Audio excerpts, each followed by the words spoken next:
all about writing with Ben and Sara.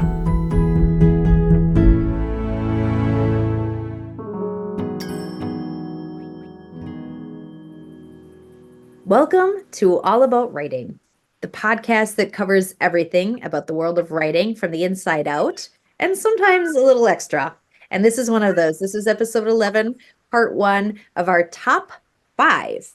I am Sara, here with my co-host Ben, who is an award-winning best-selling author and ghostwriter, editor, and publisher. And I'm Ben, here with my co-host Sara, who is an award-winning best-selling author, screenwriter, editor, and TED Talk presenter. And today, we're just going to lean into it, and we're going to talk about our top 5 red wine varietals. So this is a really fun topic, and it's a big part of our relationship. Sara, is red wine, and a great deal seems to get consumed whenever we get together. So we figured let's just talk about it, and we come up with really good ideas. The problem is the next day when it's like, last night the ideas just came so well, but maybe it was the 2 or 3 bottles of wine that we had starting at like 11 a.m. to 11 p.m. And we paced ourselves really well. Like we were responsible. We were very responsible. You're right. And I think too, for those people who aren't watching this on YouTube and they're listening to this, like I hope it's been very clear, and I know we've referenced this, but we have alcohol with us every time we're on here. We have a glass of wine in front of us right now as we're talking about wine. And so each of us, though, it's different every time, sometimes it's different colors of red. Mine's a lighter red tonight because it's Monday. No. I definitely have the darker bold one going here. So. I was going to say yours looks black. Yeah. It's so dark. Yeah. No, it's good. It's good raspberry. Yeah, it's all good. It's all good. No, actually raspberry. It's one of my top 5, which we'll get when we get there. So, okay. So it's a really exciting topic, and I think we should say right from the start, neither Sara nor I are actually sommeliers. So we can't really give you good reasons why we like our wine, other than taste good. So we'll try our best. We'll try our best to explain why we like it and why we're drawn to it, and et cetera, et cetera. But a disclaimer, I guess, is what I'm doing here, is that, we are not professionals. And so, don't necessarily invest all of your 401k money into buying, the kind of varietal that we are talking about here today. That's all I'm saying. And I think that disclaimer will work with all of our top 5 podcast episodes, because it'll be like our top 5 horror movies that, terrified us. And we'll have very lively debates about this. We are not movie buffs, horror connoisseurs, any of that. These are just ways for us to kind of get off the normal track of business and writing and have a little fun. And then you get to know us as people, as opposed to just these, people who don't do anything but sit in front of our computers and write and debate about, character and plot lines. So that's why we thought this would be fun to share some of life's favorites. Yeah. So let's dive in. We have our top 5, and we're going to alternate. So we're going to start with Sara. Your number 5 top red wine varietal. Take it away. I'm gonna say, and it feels like, now that I've been drinking red wine for a while, it feels a little like weak. But for me, because now I've transferred to the heavy stuff. But the first red wine that I actually tried, and I'll always remember this nostalgically, is Pinot Noir. And it's super light wine for a red wine, now that I know a little bit more about wine. But it was kind of my gateway red wine, and I think it holds a special place in my mind. And it's the first red wine I think my husband and I ever had, because we had never had it. And I'm glad, because man, if I had had a Cab Sav back then, I would have been like, ew, gross. This is a lot going on. Whereas Pinot Noirs are always they're a little lighter. They're a spring, summer kind of wine. They're easy going. And I don't think I've ever had one I thought was bad. Yeah, no, I can definitely appreciate a Pinot Noir. You're absolutely right, though. That's sort of its defining quality as a red, is that it's light. It's light. You hold it up, you can really see through it. I mean, And that's what I have now. I have one tonight just because it's a light wine for a weekday, you know. yeah. But I get it. It's kind of, it's easy drinking, and there's some really tasty ones out there. So yeah, Pinot Noir, absolutely. And from what I understand, it's actually quite hard to grow. So in a sense, Pinot Noir is kind of exclusive that way. So Well, there you that's go, my making little it bit feel of poshy. Yeah. Yeah. yeah, it's my What little bit about of you? half knowledge kind of throw in there. Yeah. So cool. All right. So that was Sarah's number 5 was Pinot Yes. Noir. What's yours? Okay. Okay. So my number 5 top red wine varietal, and you kind of started yours with a bit of a disclaimer. I'm going to as well. Sometimes I just want to be a basic bitch, and Cab Sauv.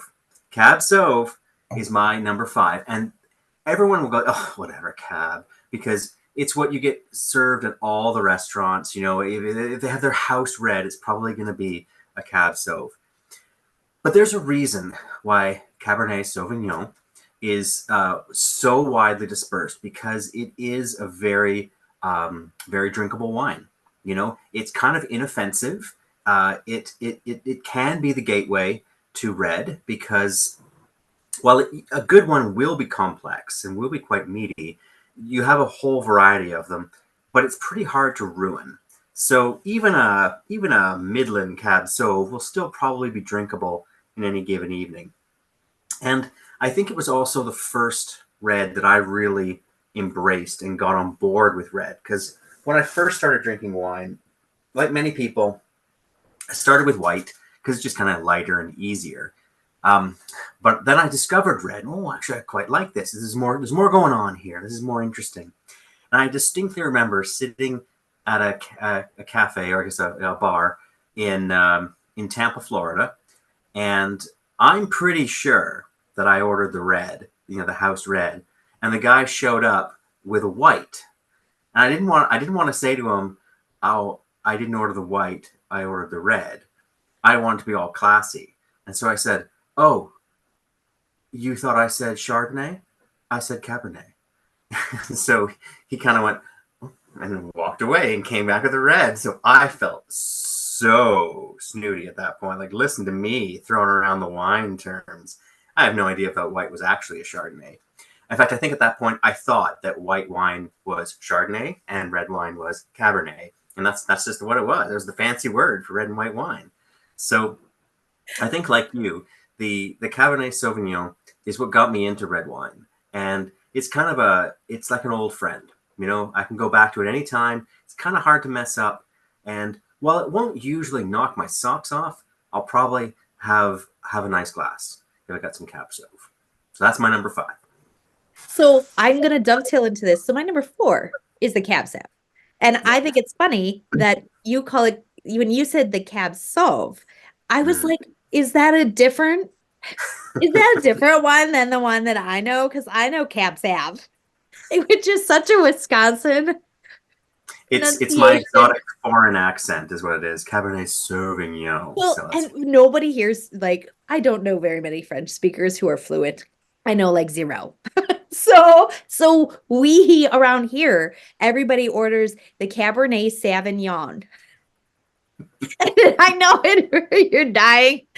I don't mean to laugh. No, but the way you pronounced it was so foreign to me. I truly was like, is that a different variety of the Cabernet? I don't know. No, you just pronounce it better and more correctly than people in the Midwest. But I don't need to wax on about my number 4 since you did it much more eloquently than I clearly will, because I can't even pronounce it correctly in my brain. And I know I've ordered a Cab Sav at lots of places, and I get that. They know what I mean. But Oh yeah. but now I'm gonna say it at our local restaurant because I actually want to see the moment of confusion on the server's face when I pronounce it correctly. Yeah, this actually reminds me. I was in a little place called Friday Harbor in Washington State just a few weeks ago, and one of their beers was the Rainier, named for Mount Rainier, right? But of course, if you just look at it on the page, Rainier, it, if you speak French, sounds like Renier, right? And so one of my friends said, "Yeah, I'll have this Renier," and bless him, the waiter didn't even blink. He's like, "Yep, gotcha." I guess he gets a lot of Canadian tourists down there, so yeah, he means the Rainier, but Renier. So we all started calling this beer the Renier. And oh, it's clear today. Can we see Mount Renier out there? So yeah, no, it's not you, it's us. Yeah. Okay, well, you never know. I still. Anyway, you're number 4, sir. Okay, my number 4, top red wine varietal. We're going to go all the way to South America for this one, and that is Malbec. Oh. Malbec, yep, it is. It's best known for coming out of Argentina, but you'll also see it out of Chile as well. And I discovered a long time ago, South America makes really good red wines, and some of the usual varietals that we have elsewhere in the world were there. But then this thing called Malbec started showing about 10 years ago is when I sort of discovered it. And the Malbec is kind of like the Cab Sauv in that it's pretty easy drinking. It'll have some complexity, but it's not sort of blow you away. It's like you drink it and it's subtle and you're like, it's smooth. And you're like, that was nice. And then, oh, wow, that was really nice. And so it sort of catches you by surprise. It doesn't sparkle. It doesn't pop. It's nice and smooth. It's like velvet. It's like velvet over your tongue. The Malbec. Yeah, and it's becoming very popular out of South America, particularly Argentina. And it's pretty hard to go wrong with a Malbec. And it's usually less expensive because for some reason, the South American wines are not as expensive as the North American wines or the European wines or the Australian wines. So, maybe I shouldn't say this too loudly because everyone's going to go out and buy it and then the prices are going to go up like it happens. But for now, anyway, South American Malbecs, solid choice. That's good to know. And at the same time, I will preface this to, and you'll see this kind of now in my next couple favorites. My husband cannot have certain wines from certain parts of the world. He cannot have any American reds. He cannot have anything from South America or Australia. And I mean, we haven't tried like wines from, Africa or any of that kind of thing, but the filtering process. Yeah, go ahead. Yeah. The filtering process, parts of the world filter their wines and parts of the world do not. And something happens to the tannins in the filtering process is all we've been able to figure out that give him almost instant migraine. In fact, certain like Merlots out of California, one time I even watched him pick up a glass of wine offered by my boss of all things, smelled it and could immediately feel a migraine coming from there. And so he was like swearing off red wine for a long time. And then we happened to be in Italy and I don't know how we convinced him to try something new. And we have learned that certain parts of the world do not filter their wines and he can actually drink it with no problem. But others, yes. Yeah. I have a similar story, which we'll come back to with my number 2. So yeah, no, I'm totally down with what you're saying there. But before we get there, it's time for Sarah's number 3.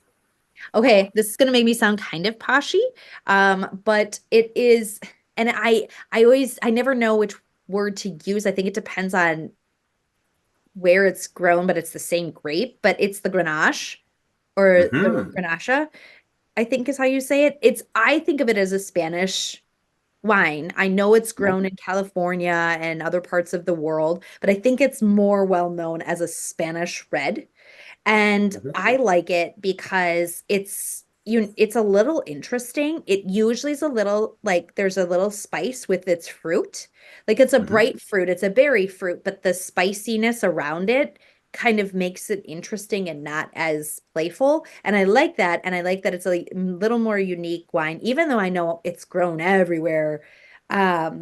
I usually see it as a Spanish red, and it's a little different Spanish red. It's not something you even see on menus a lot, but I've never had a bad one, and I haven't had that many, but the ones I have been memorable enough that I'm like, that's a special wine for me anyway. Maybe there's parts of the world they're like, oh, they always have that. I think it's unique, but that kind of also goes back to, if you get one that is grown, it's a Grenache from Spain, we can drink it in this house. If it is from like the valley or wherever in California, we cannot. And it does come down to how it is, prepared and bottled. Yeah. Yeah, Grenache. I've had Grenache. I'm not too familiar with it. I haven't had it enough to know whether it's really awesome or not. So, all right, if it's Sarah's number 3, then it's definitely worth me taking another look at. Grenache. Yeah, it hasn't become one of my go-tos, but it may just because it hasn't had its turn yet. Well, So, and I don't, like I said, I really don't think it's on a lot of menus either. Like I don't mm, see it that often. It's almost like you have to go to a wine yeah, store and like go to the Spanish Reds, and then they might have 3 bottles. It's not this yeah, like plethora of options.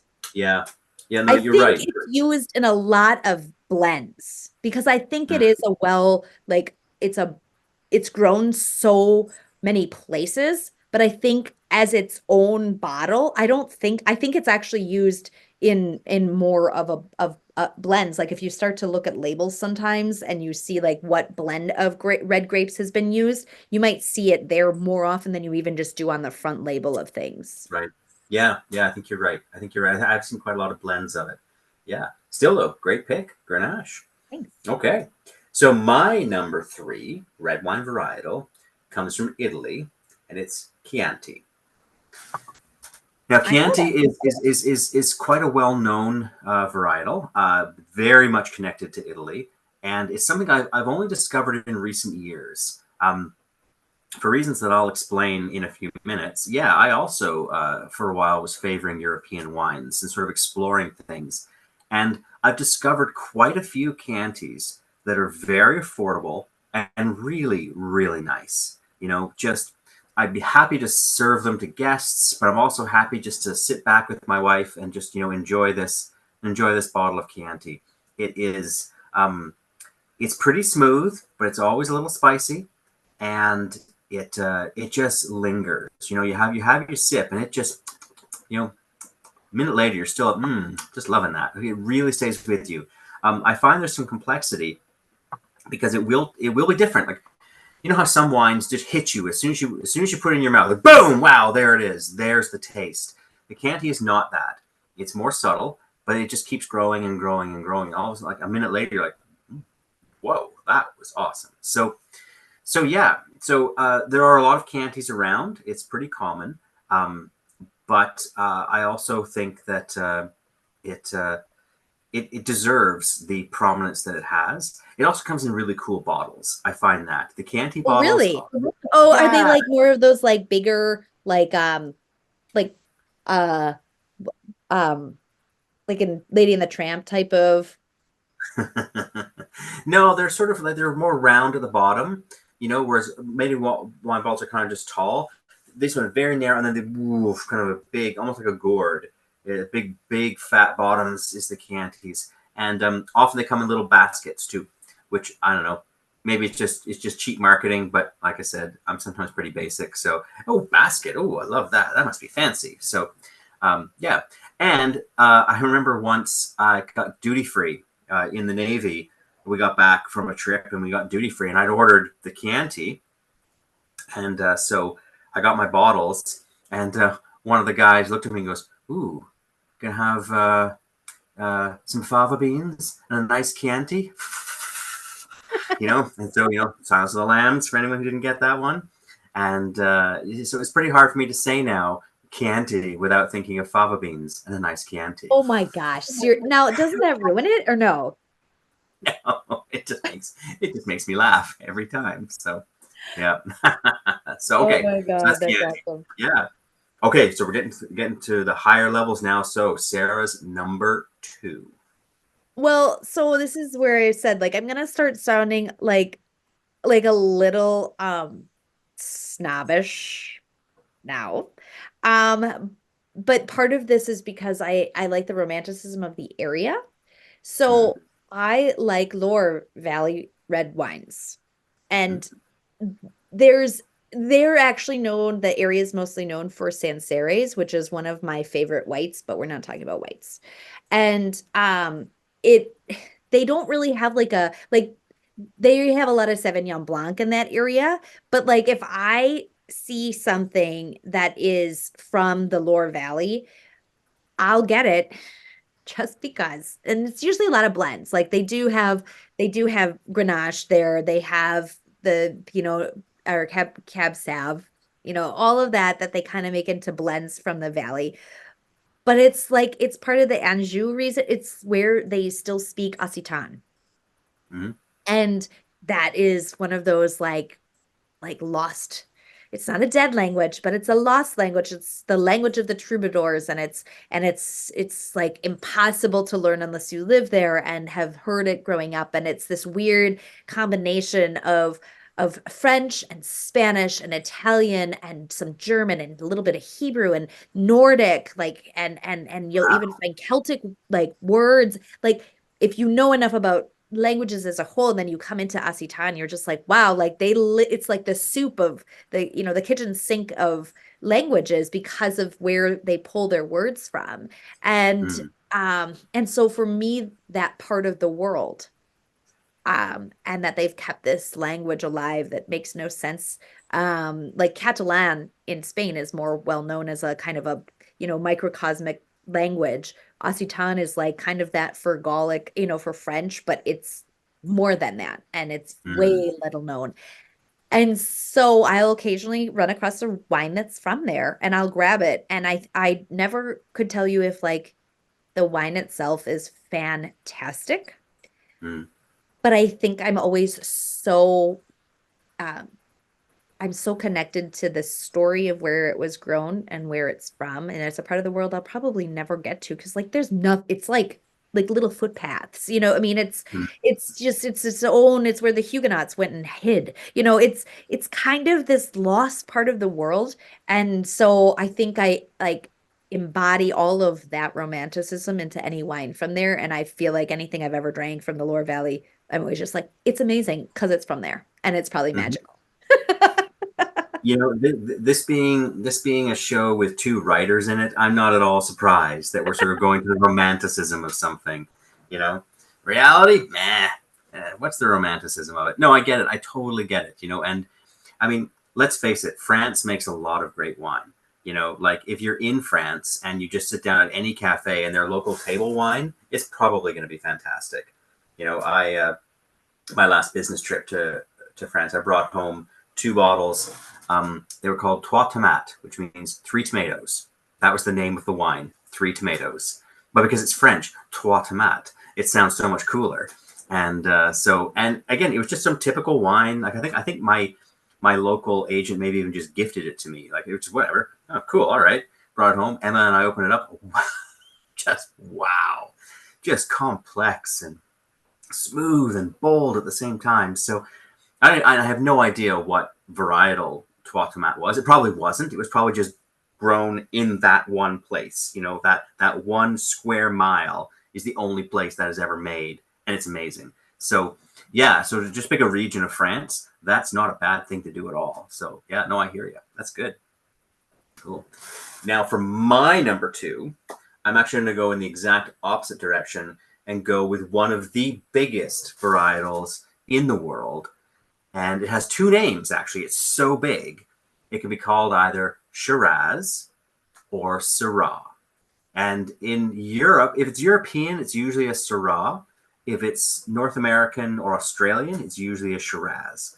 And this is what made Australia famous for wine, was they're just big, bold, just blowing up in your mouth Shiraz.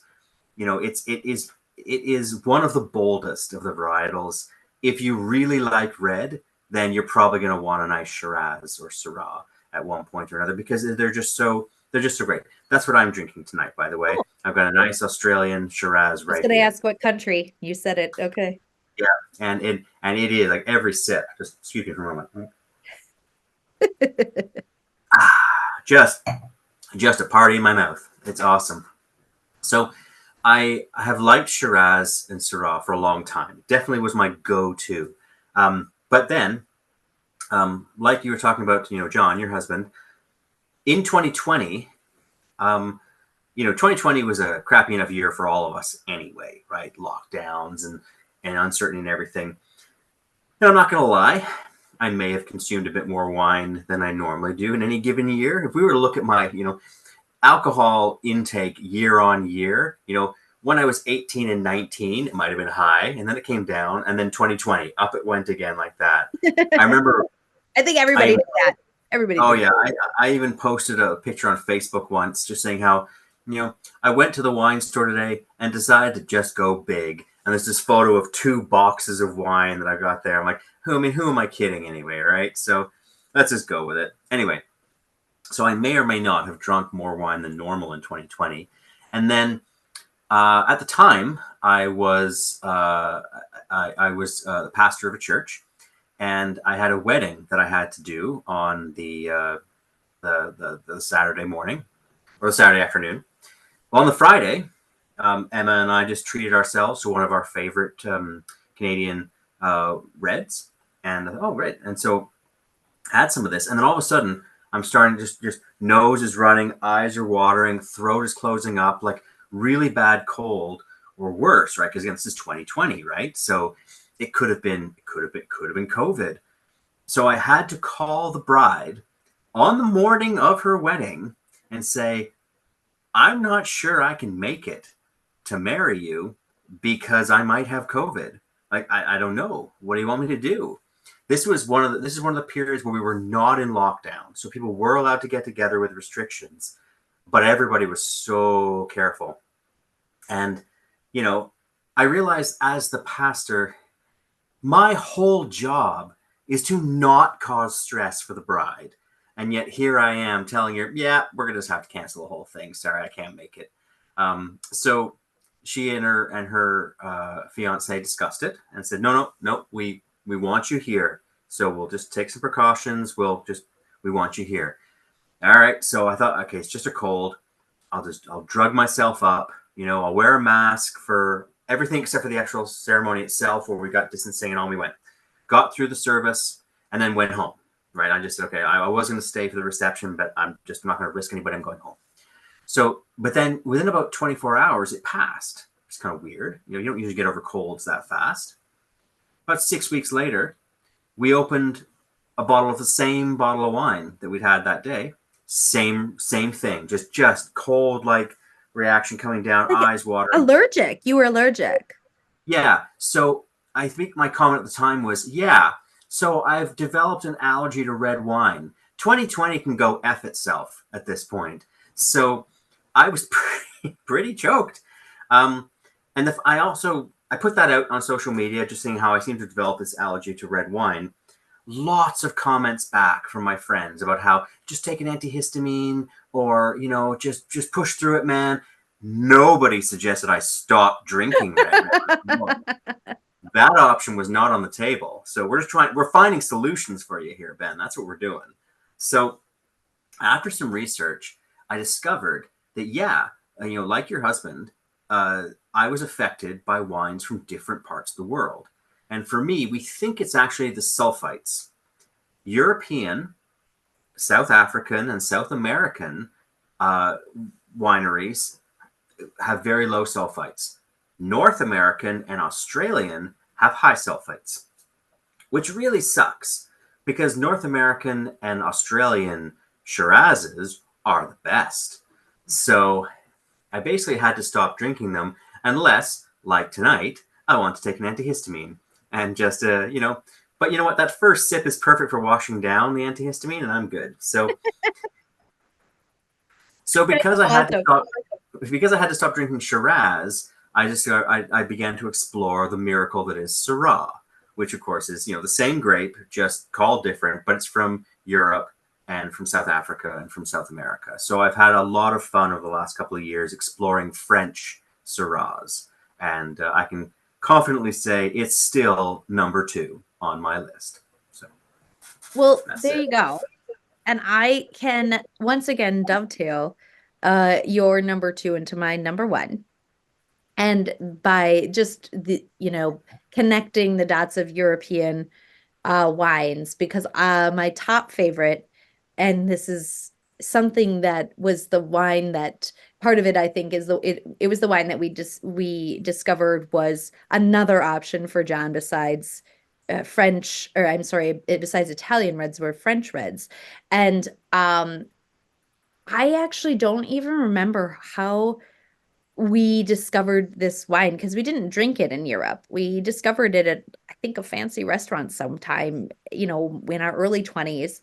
And it might have even been like we were looking for a more expensive bottle and we wanted to impress the sommelier, us 23-year-olds, ordering something fancy. And then we actually were like, wow, this is actually really good. And Yeah. then it was always the hunt for the Chateau Neuf de Paul. And I don't Oh, yes. see, there it is. I know. Is that your number one? No, but it took me a second to get it because you pronounced it in such a cute way that And I it's actually wrong had to again? Are you telling me it's wrong again? It's very close. It's very close. How did you say it? Chateauneuf-de-Pape. That was great. It was so smooth. Okay, with my exotic No, foreign please tell accent, me how to pronounce it, I guess. Chateauneuf-de-Pape. What? You're telling me the emphasis yes. Yeah, drink yeah, your that's wine. on a different syllable.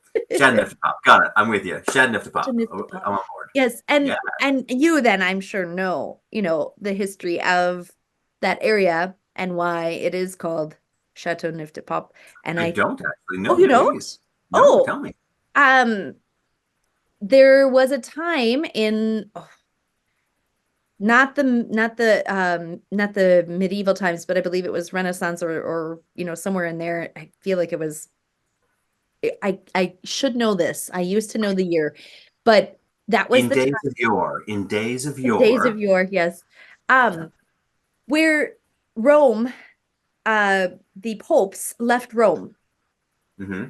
and they Yep. moved to Avignon in Yep. France. Yep. Hmm. And that area was then the seat of the Holy Roman Empire for a short time.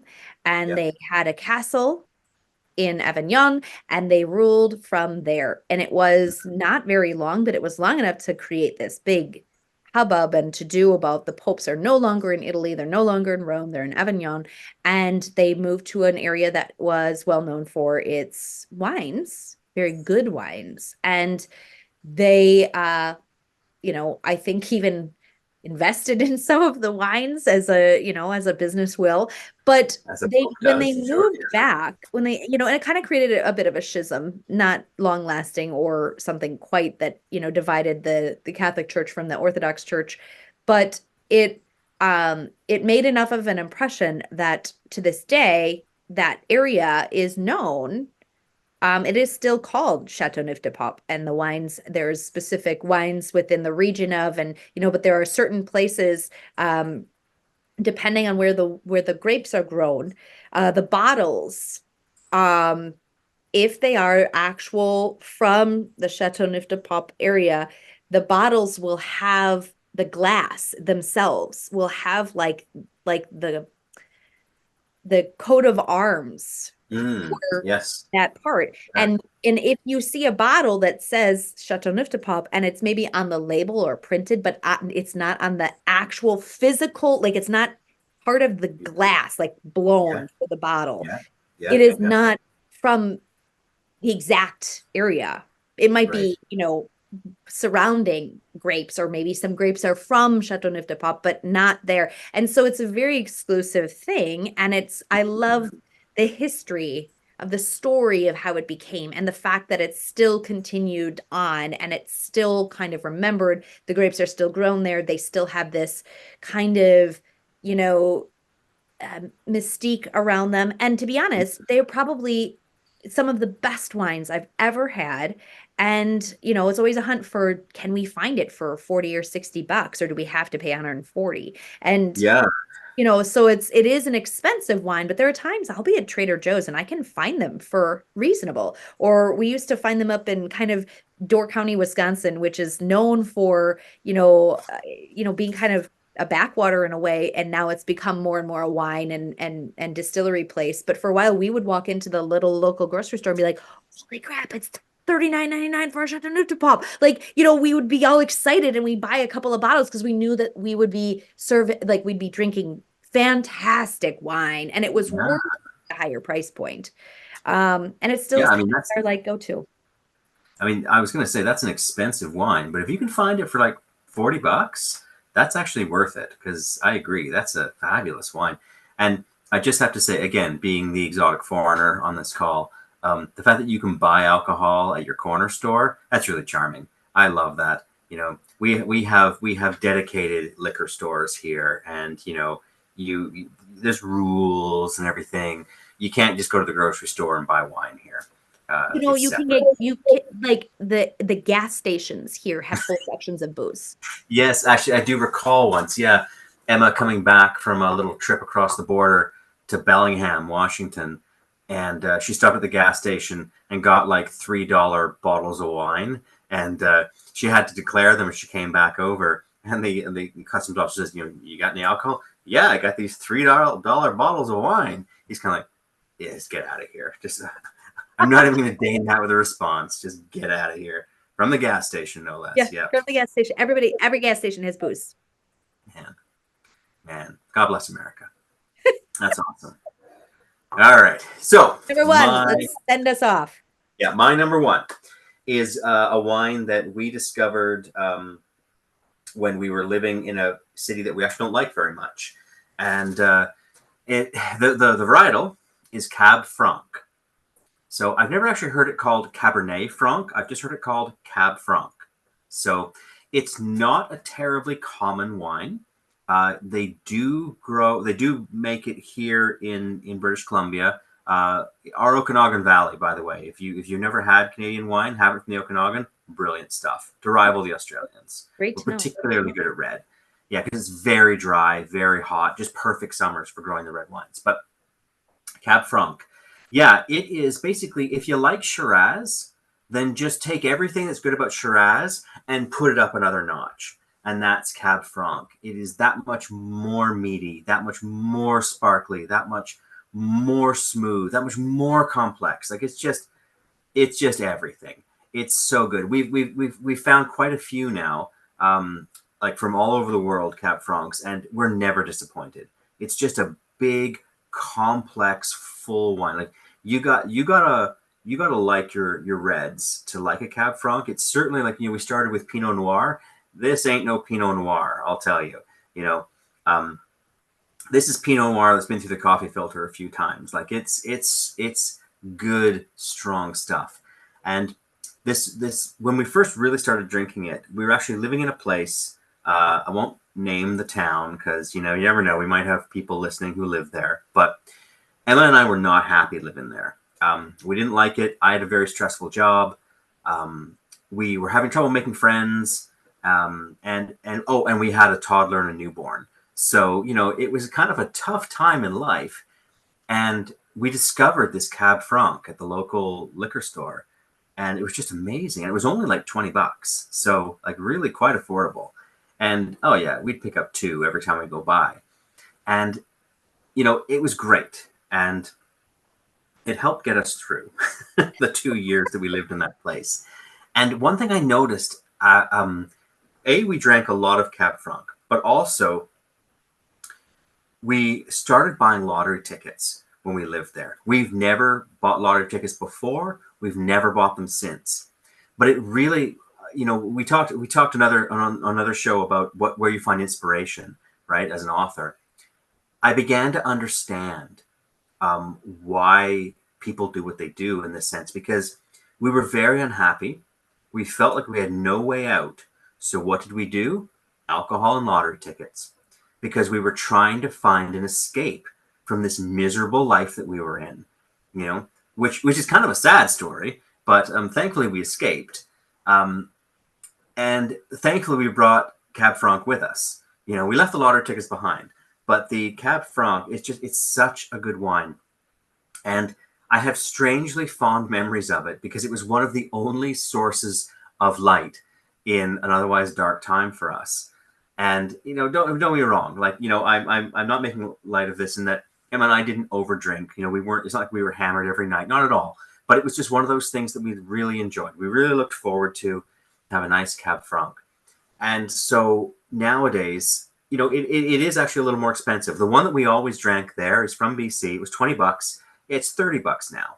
So, obviously they've Inflation, realized. it's just inflation. Yeah. Well, it also may have been us buying so many. Hey, there's one little town is buying so many of these. Man, we should put the price up. So we don't buy it every day, which I think is also nice, because if it is our favorite wine, kind of like your Chateauneuf de Pape, you don't want to drink it every day. You don't want to drink it every week. A, we can't afford to, but B, that's part of the mystique of it being your favorite wine, is you don't drink it all the time. It's a special treat, for a special occasion. Let's splurge a little bit. We'll go for the Cab Franc or the Chateauneuf de Pape. Now, the Cab Franc is a little less exclusive than the Chateauneuf de Pape. More places can make it. Like, it's not restricted to just one tiny place in one country. You can grow it anywhere that it can thrive. So you will get them certainly from Europe. You'll get them here in Canada. You can get them out of California, and I don't think I've actually found one from Australia yet, but I'm pretty sure they can, because they make that kind of big, bold, chewy red. So yeah, Cab Franc, I highly recommend it. I'm gonna go find myself a Chateauneuf de Pape now. I was gonna say we should drink I've never had a Cab Franc. Cab Franc. And I also was thinking it'd be really fun if, when we hit maybe, 1,000 subscribers or something on here, we'll make a pact to each go get our favorite bottle of wine and crack it open in celebration with our listeners. I love that idea. And I need to buy a chateau because. That's right. It doesn't have to be 1,000. Why don't we go with like a dozen? When we get a dozen, then we'll go buy a dozen. All friends and family, everybody. I need the wine. Oh my gosh.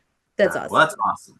Well, I have learned something today. I did not know the story of Chateauneuf de Pape and Grenache. Thanks for reminding me of those too. That's a solid pick. Yeah, I'm excited to try these. It's gonna be fun. All right. Well, that's our show for today, everyone. So, I hope you've enjoyed this. I hope that you give us some slack every now and then to just break away from talking all about writing and talking about other things about our lives that we enjoy and we find interesting. But if you want to hear more from us, then don't forget to subscribe so you don't miss out on any of our chats. And do feel free to leave a review, because it really does help us a lot. If you want to see us when we're not here on the show, you can catch up with Sarah at sarahdahlman.com and on Instagram. And you can find Ben at bennetrcoles.com, as well as on Facebook and Instagram. Thank you again for joining us today to talk about wine. But please reach out if there are any topics you'd like us to cover besides wine. We'll be talking about a lot of top fives as we go along. But we're going to head back into writing with our next episode, and we'll see you again when we next chat all about writing. This has been All About Writing with Ben and Sara.